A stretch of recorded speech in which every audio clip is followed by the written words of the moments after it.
Okay, y'all, so today we are going to be reading Wings of Fire, The Dangerous Gift. So, what I'm going to do is I'm going to read 2 or 3 chapters depending on how long they are. If it's a long chapters, then I will probably do 2. If the ones are short, then I will do 3. Let's get into it. Okay. The map. I'm not gonna read the map, y'all. Let's just skip to the story. Hive wings, silk wings look really cool. Leaf wings, not bad. The Lost Continent Prophecy. Turn your eyes, your wings, your fire to the land across the sea where dragons are poisoned and dragons are dying, and no one can ever be free. A secret lurks inside their eggs. A secret hides within their books. A secret buried far below may save those brave enough to look. Open your hearts, your minds, your wings to the dragons who flee from the hive. Face a great evil with talons united, or none of the tribes will survive. Damn, that's actually good. Anyway, prologue. Swordtail blinked awake in a haze of smoke. Smoke clung to the air and filled his nose. Even the savanna grass seemed to still have wisps of smoke clinging to its blades. There were dragons all around him. Hundreds, maybe thousands of dragons, but he didn't know any of them. They were all lying in the tall grass, and on the other side of the smoky sky, he could see the blurred outline of the sun.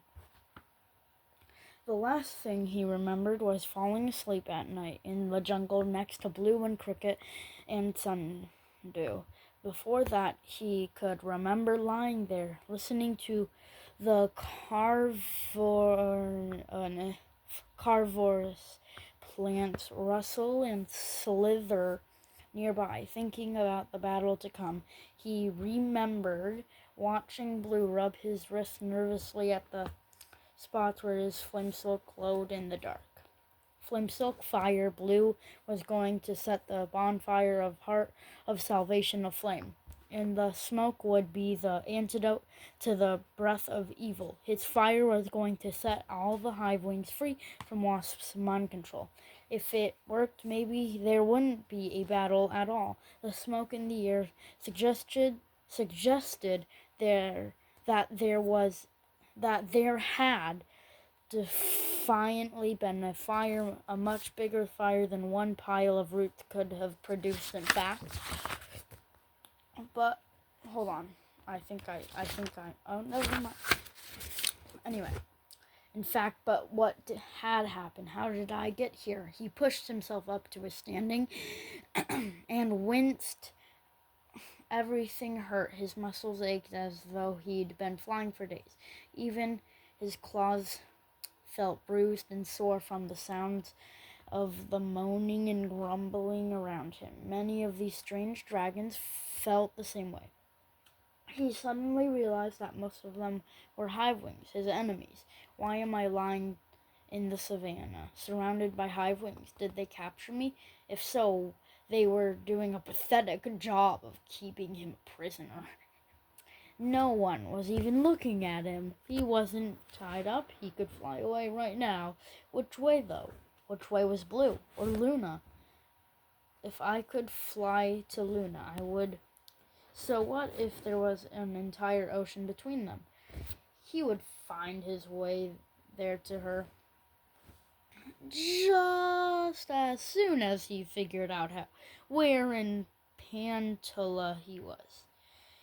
He squinted around, looking for a landmark. Even if there was nothing but savanna around him, that would be a clue. But there was something. 2 hives visible in the distance, with glimmering webs stretching between them, which meant the poison jungle should be in the other ...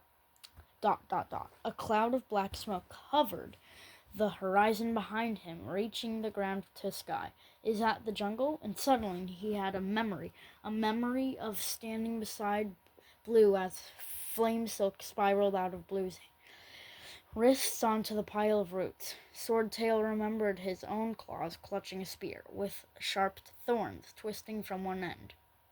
He remembered staring at the rows of hive wings, all of them eerily still and white-eyed.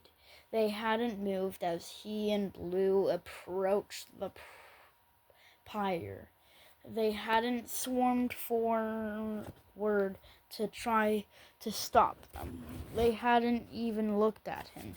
He remembered now how that had worried him, but he put his faith in the antidote. He'd watched the green tingled smoke rise and fill the air, drifting over the front ranks of the hive-wing army, slinking around his own head and Blue's. And then he'd felt his claws twitch and sink into the ground. His wings open, but he hadn't moved them. His head turned toward Blue, and his mouth moved, and something that wasn't him spoke through him. Next page. 2 little silk wings, all for me, just what I always wanted, and one of them a flame silk, so nice when a plant sprouts exactly the way it's supposed to. Blue had stared back at him, his talons also firmly planted. The leaf wings flying down from the trees would not have been able to tell that there was anything wrong. Only Swordtail could see the panic in Blue's eyes. Only the two of them knew that they were paralyzed inside their bodies, controlled by someone or something else. It felt like the toxin the hive wings used on misbehavers way prisoners, but worse, the rest of his memories came flooding back. The smoke spreading over the leaf wings, secure,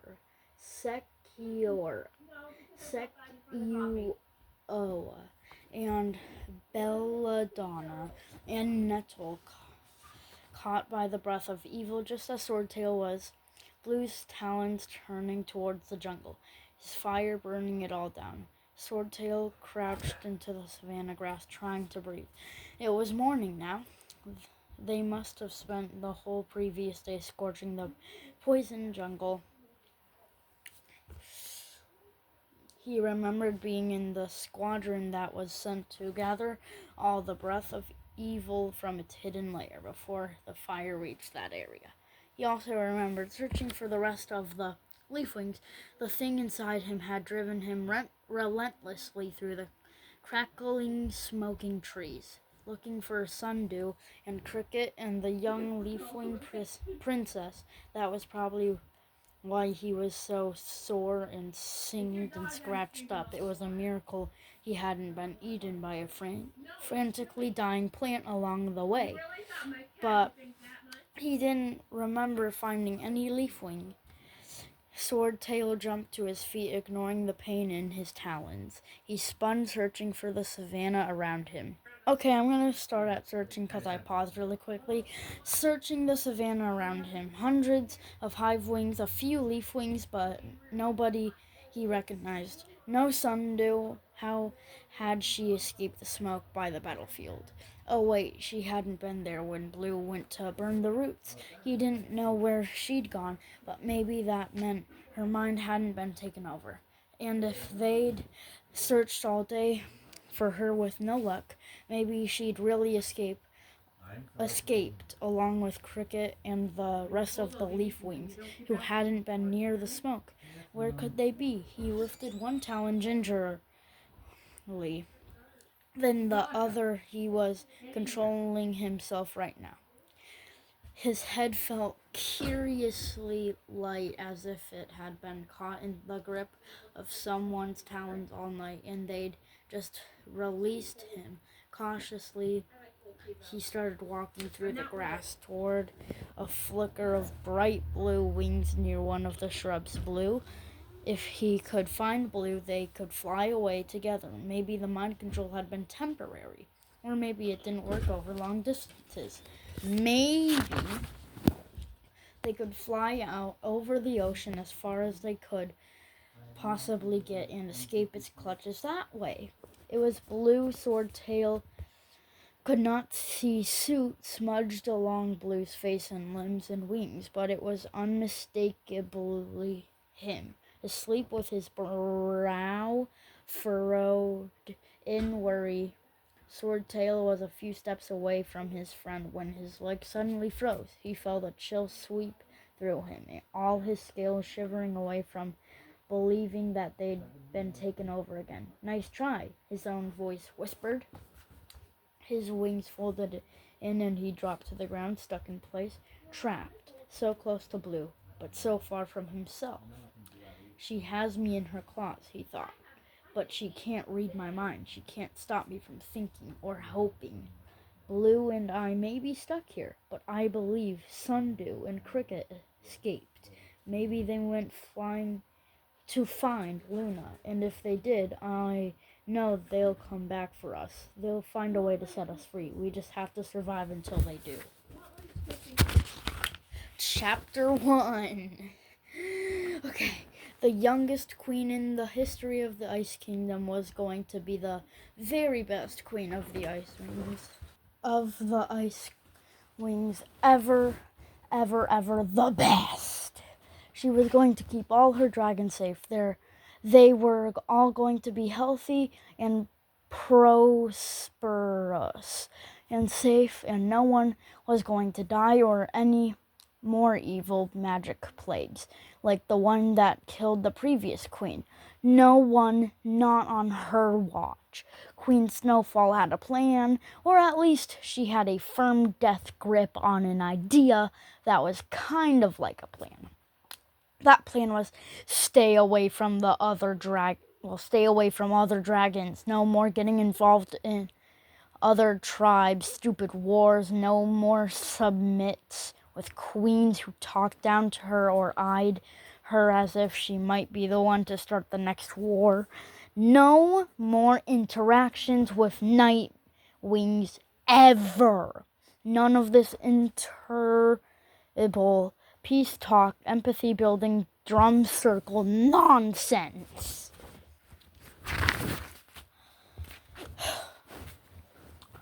Ice Wings were a great tribe. They didn't need any other tribes. Those subjects of hers who wanted to go explore to meet other dragons and study in their perilous, flammable schools, they needed to be stuffed into igloos until they came to their senses.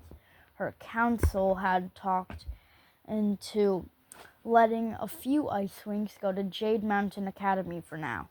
Instead of using her excellent igloo plan, there had been so much alarming enthusiasm for the idea of connecting with the other tribes. Why was her question? How could anyone even want to be around strange dragons after what had happened to their tribe? She was hoping the students they'd sent would come back with stories about how terrible the academy was, and that by then all the other curious Ice Wings would have forgotten about ever wanting to leave. No, in Snowfall's vision of her region, all Ice Wings would stay in the kingdom, where she could keep an eye on them. Other dragons would stay out of the kingdom, and there would be no more dealing with tribes that weren't them. It was a good plan, a straightforward plan. A nice, safe, brilliant plan, except for the problems. Problems like queens who kept sending her messages about alliances and trade and building more schools like Jade Mountain Academy. "Shut up, Queen Ruby. Go away. Queen Glory. Deal with your own stupid dragons." Queen Thorn. Problems like the Ice Wings on her own council who wanted to meet with the Night Wings and try to build a bridge over the centuries of violence and hatred after the blast of magic empathy that had ended their last battle. Problems like not knowing exactly where everyone was, and having to wonder whether the missing dragons in question had left the Ice Kingdom or were still lurking around somewhere, maybe plotting some cold-blooded murder. Most urgent, though, was the problem that hundreds of strange dragons were apparently flying towards her shores at that very moment. "You sure they aren't Nightwing?" she demanded again. Her Scout managed not to sigh, but she could tell that he wanted to, which was very disrespectful, and maybe she should have punished. Well, she should have him punished. Wasn't that what a fierce, powerful, very best queen ever would do? Punish dragons for disobeying her, or thinking about disobeying her, or making faces as if they were trying not to make faces. "I could see flashes of different colors from their scales," he repeated. "I promise you, my queen, mostly green, but many, many other colors as well. No black dragons. They're not Nightwings." Snowfall paced from one corner of the balcony to the other. They were high on one of the tallest spires of the palace, with the wind whisking pellets of ice all around them. The sun was low in the sky, off to the west, painting the clouds gold and orange.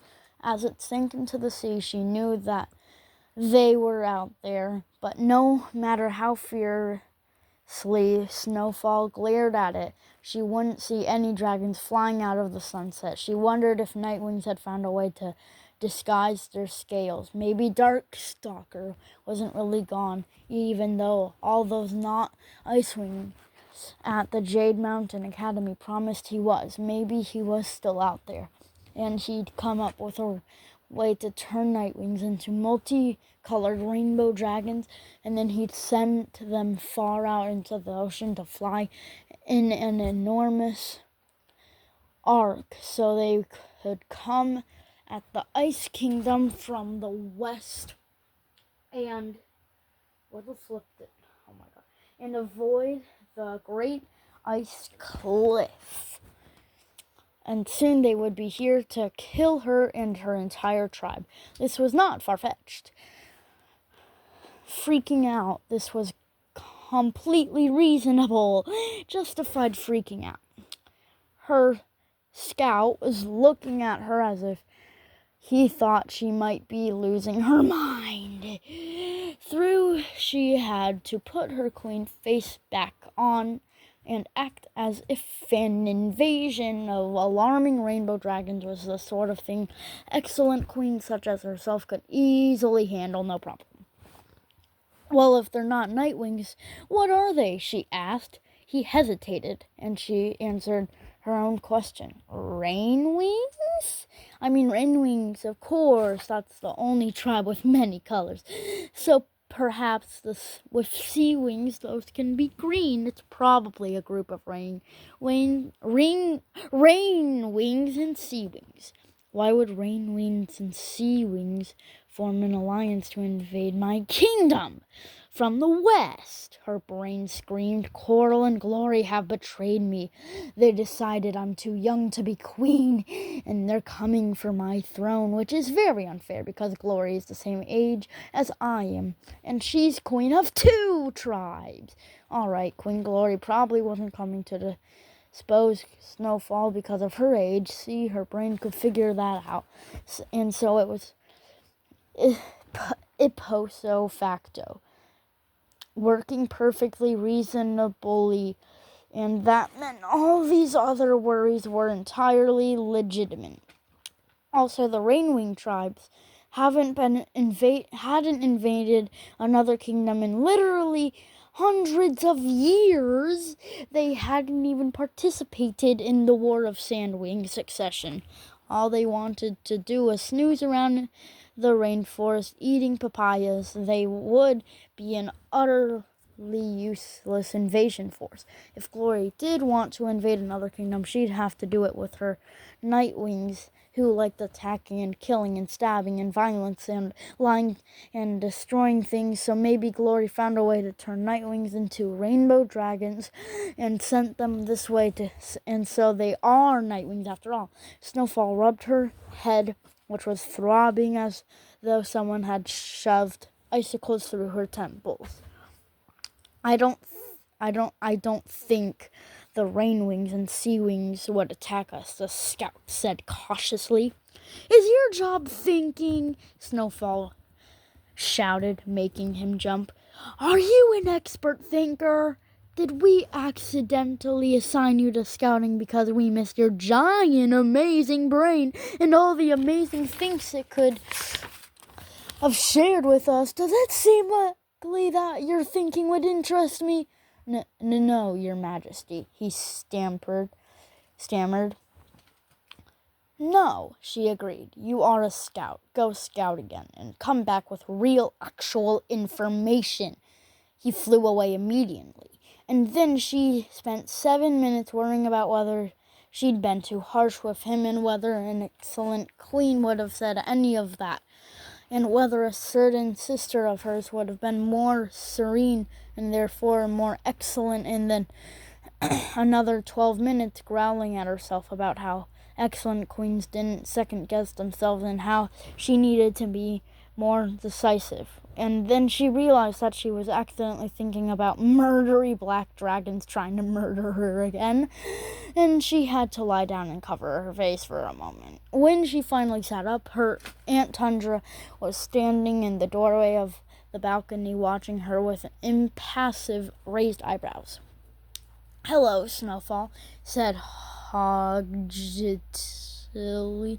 I was definitely not panicking. I was resting my eyes in a very normal, queenly fashion. I do not need to explain myself. I am the queen, and therefore whatever I do is queenly, no matter what. Her eyebrows think. Good evening, said her aunt. It is time for the wall. Of course it is, Snowfall said. How marvelous! My favorite part of the day. Tundra had a face that repelled sarcasm. No matter what, Snowfall said. No matter her tone of voice, it all slid right off. That frozen expression. Tundra inclined her head slightly and held out the jewel box that... Oh God, I lost my page. Hold on. That where the flip is it? Oh crap, I lost my word. Oh, sorry, hold on. That contained the Icewing crown as a little dragonette princess. Snowfall had looked forward to wearing the crown her entire life. Diamonds, sparkles, power, everything she'd ever always wanted. Until the moment it officially became hers, when it became clear what Queen Snowfall had to lose to get it, and now it was her least favorite thing in the world.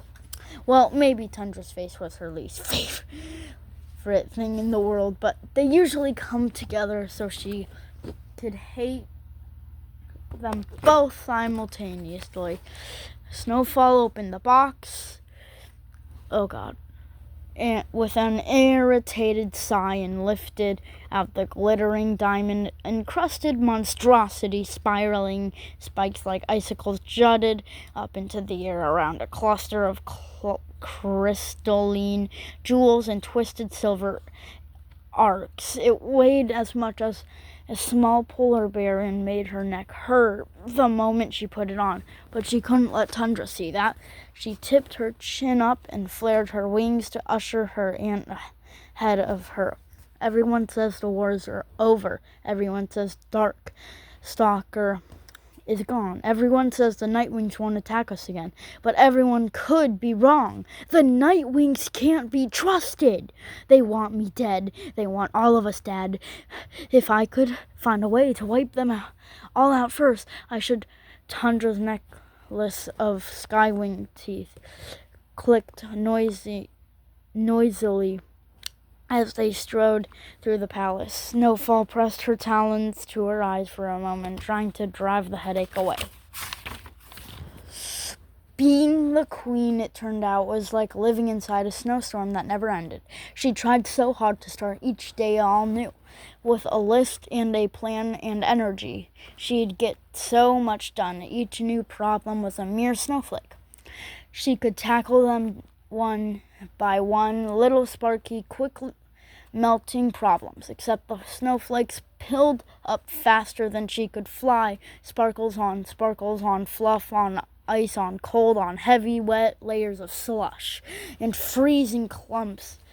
And by the night, she was buried far below them. And then every night, just when it was all too much, her Aunt Tundra would appear with her cold marble face, and that meant it was time for the wall.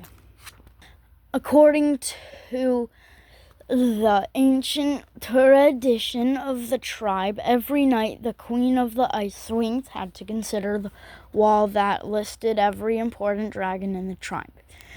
And then she had to adjust the ranking of all the dragons in the aristocracy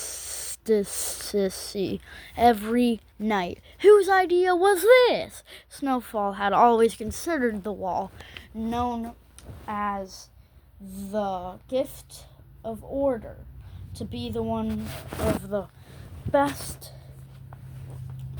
magic things in the kingdom. She used to wake up before the sun and soar down to the courtyard to see where her name was each morning. She loved watching the word Snowfall climb higher and higher as she worked and trained and studied until she was at the very top of the dragonette's side of the rankings. And there it stayed, moon after moon, apart from that unfortunate blip when her cousins messed everything up for a few days. But then winter was gone and Hailstorm moved over to the adult wall, and Snowfall was in her proper place at the top again, and it was excellent to look at. Best dragonette in the whole kingdom. The wall reassured her morning after morning. You're doing great. Even your mother thinks so. She put you right here at the top because she sees how undeniably great you are. Sometimes it felt like a secret message from Queen Glacier, like, don't worry, I remember you, even though we haven't been in the same room in a while. I am quite pleased to have a daughter like you. I appreciate that you are not embarrassing me. It wasn't like that now. The wall did not tell Snowfall that she was undeniably great anymore. It said, well, and make some good decisions and stop dithering, and a good queen would have no trouble with this. And what happened to being the best queen ever? Why are you such a disaster? There were no more messages, unspoken or otherwise, from her mother.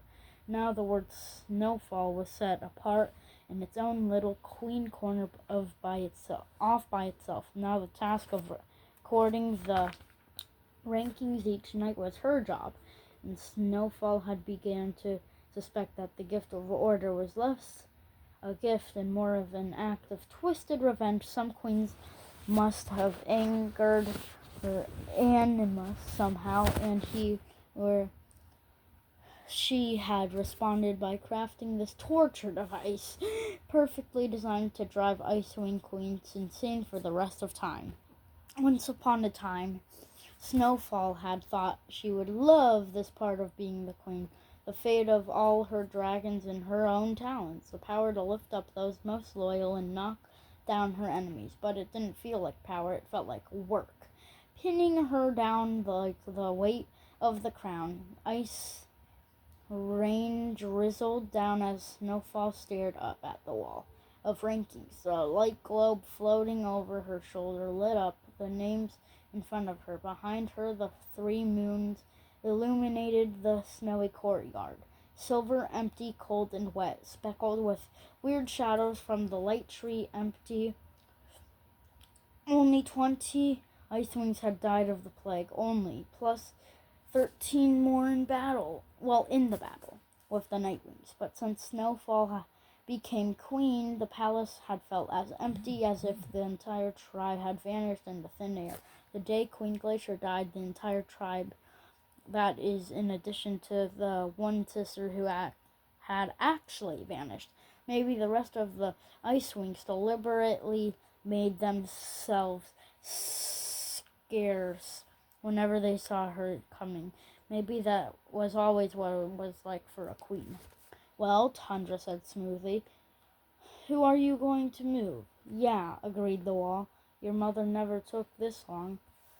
Snowfall's head hurt. Her teeth hurt. Why did her teeth hurt? Every night she had to do this, even when she had much more urgent crises to deal with than the hierarchy of palace dragons, such as the dragons that were coming across the ocean right at this moment, preparing to tramp their dangerous talons all over her snowy kingdom.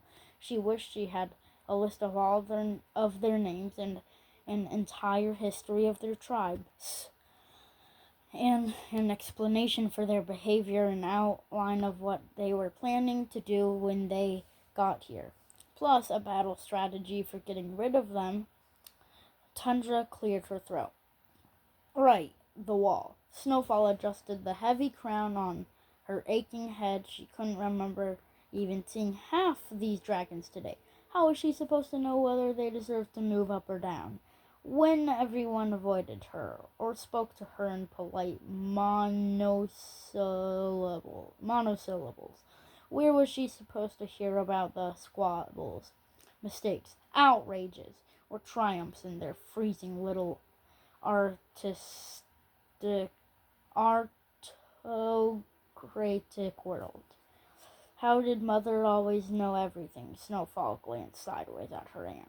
Tundra had lost her husband, Narwhal, at the Icewing Nightwing battle. One of her children lived in exile, and another was in prison awaiting trial, while the third was recovering from a very bizarre magic spell. Snowfall didn't know quite what to think of Hailstorm these days. He seemed rigidly perfect on the outside, all melted together on the inside.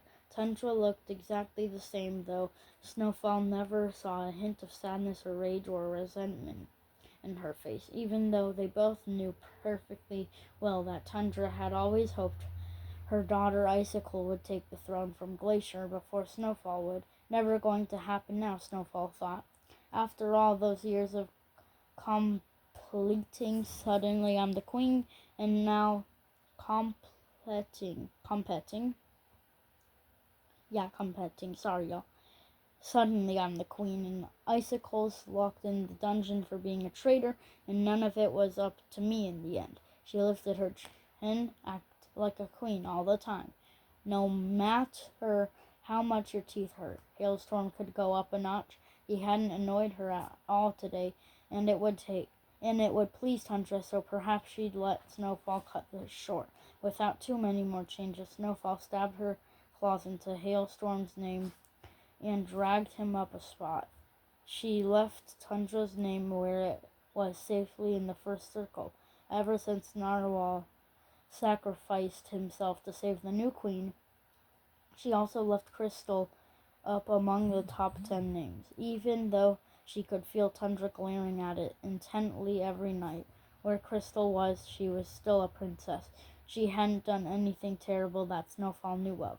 She wasn't definitely out there trying to raise an army to steal Snowfall's throne.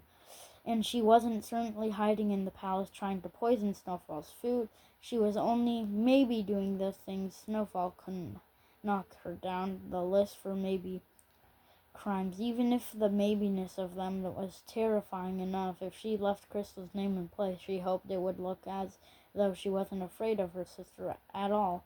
She recorded a few other names, trying to keep her eyebrows arched in a bored, not haughty way. So easy, this boring task.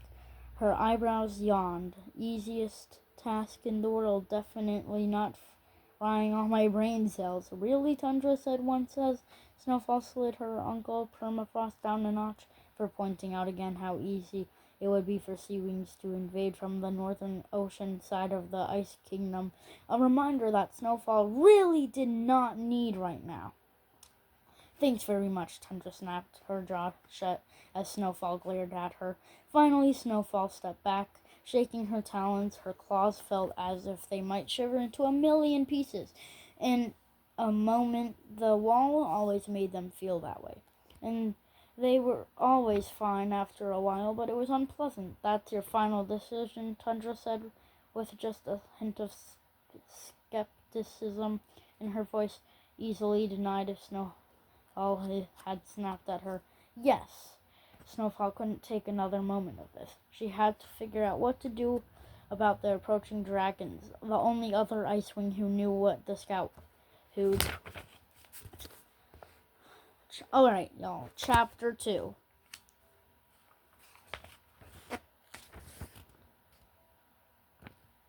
Wait, oh.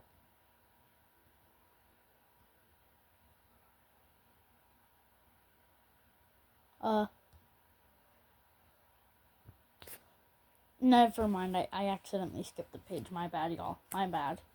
I'm sorry. Oh, come on. These pages are just really stuck together. Reported to her that the Animus Sandwing Jeroba knew to Snowfall had gone to her for a spell to protect them, but it hadn't been any help because Animus magic was broken or Jeroba was lying to her, and either way she was useless, so Snowfall needed to deal with this invasion by herself. Somehow, although so far her strategy of pacing around her throne room all night hadn't been particularly effective, even so alone that was what she wanted to be, or specifically somewhere far away from Tundra. She wrestled the giant crown off her head and shoved it in her aunt's talons. Her headache eased a little. Go away, she snapped. Now. Tundra bowed and swept off, leaving only a faint vibration of disapproval in the air behind her. She never said anything obvious to remind Snowfall that only a few months ago Tundra and Narwhal had been practically second in command to Queen Glacier. She never even hinted at memories of their former relationship. Back then, Snowfall had been so careful about every word she said, afraid of offending her aunt and falling down the ranks as a result. Snowfall knew Tundra must hate the fact that she had to bow to her niece now, and probably Snowfall wasn't helping the situation by barking at her and ordering her around. She couldn't help it, though.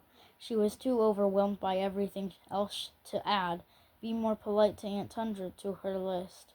If there was one upside to being queen, surely it was that she could finally snap at dragons who deserved it. Couldn't she? Maybe she couldn't. Maybe that was the worst queen behavior, not best queen. Maybe she was messing this all up every time she opened her mouth.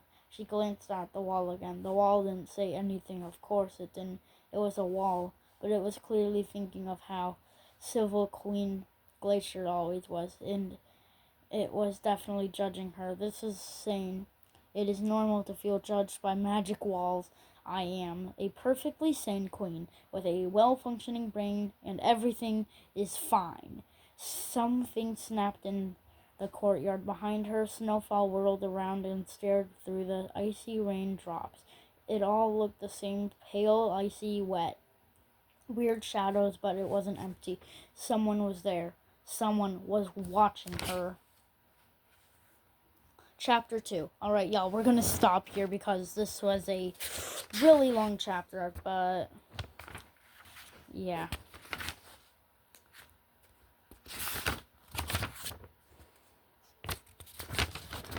Okay, so anyway, let me get my bookmark. Okay, y'all. Thank you for listening to this. Anyway, see ya.